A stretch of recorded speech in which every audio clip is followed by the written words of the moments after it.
A brief introduction. My name is Angela and I am here today to discuss the global issues surrounding sexually transmitted diseases for young people. I'll be addressing topics that relate to the main issue of sexually transmitted diseases and its social determinants. Just a quick summary of what sexually transmitted diseases are. More commonly known as STDs, it has become the most common group of notifiably infectious diseases in most countries, especially including those of developed countries. The most prone age group that is exposed to STDs is between 15 and 50 years of age, including infants. An STD is an infection that is transmitted through various types of sexual contact caused by bacteria, parasites, or viruses. They have become so common in modern society and many people don't often show symptoms. Some common types include chlamydia, genital herpes, and syphilis. The targeted population group of this presentation, as mentioned before, is young people, and according to the World Health Organization, they identify young people between the 10 to 24 demographic. Young people are at a more increased risk of STDs because they are more likely to engage in such risk-taking behaviors such as unprotected sex, have multiple sex partners, and have sexual relationships of short duration, and because of increased physiological vulnerability. Age at first intercourse is correlated with many of these risk-taking behaviors and can be used as a marker for risky sexual behavior. The younger the individual, the easier assumption can be made that they have a serious lack of knowledge about STDs and safe sex, and in correlations, STDs can go undetected. Certain attributes could coexist with why young people have high rates of STDs, including lack of education, neighborhood surroundings, and at-home situations, including individual factors. These all fall under the social determinants. The social determinants include the individual aspects such as age and gender, family environment, neighborhoods, education, and economic status. The individual determinant is associated with STD risk because of group differences in sexual norms, sexual and protective practices, and more.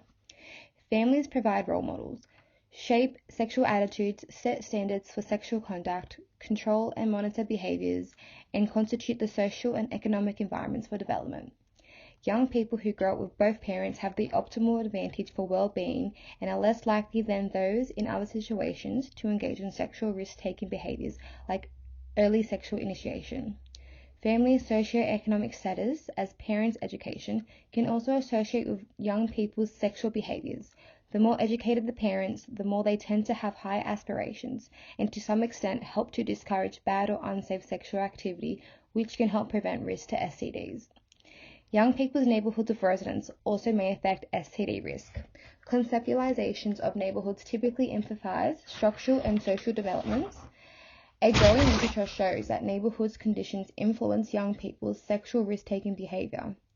Physical deterioration of neighborhoods is associated with local socio-economic status, which then associates with a breakdown in social relations, with fewer effective sanctions and social controls. I also hypothesize that young people's school contexts are associated with STD risk. Since young people spend so much time at school and their social relationships established at school, they are instrumental in development. Schools can have a profound impact. Schools affect norms and attitudes about dating practices and sexual behaviors. In this figure demonstrated, you can see the correlation of relationships between social determinants and how they affect or influence the STD transmissions. Some barriers that may affect change to one's behaviors include when trying to communicate their concerns for safe sex, they can become endangered with their partners.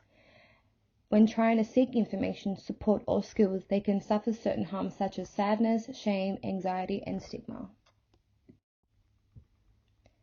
Targeting specific interventions in order to help change young people's sexual behaviors which cause sexually transmitted diseases at individuals in large numbers usually has to involve community-level based interventions. So what interventions help prevent STDs? The Safe Choices Project. This was designed as a multi-component intervention to reduce sexual risk-taking behavior by high school students. The goal was to reduce unprotected sexual intercourse. Due to being educated with STD knowledge, they began to understand the necessities of safe sex. This intervention reduced the frequency of sexual activity without prevention and increased the use of condoms and methods of birth control. A community prevention taken place was to distribute condoms in a busy US city to men aged 12 to 24 over the course of 3 months. After 4 weeks, 60% of the recipients had used a condom that was given to them, and by the end, every recipient had used one.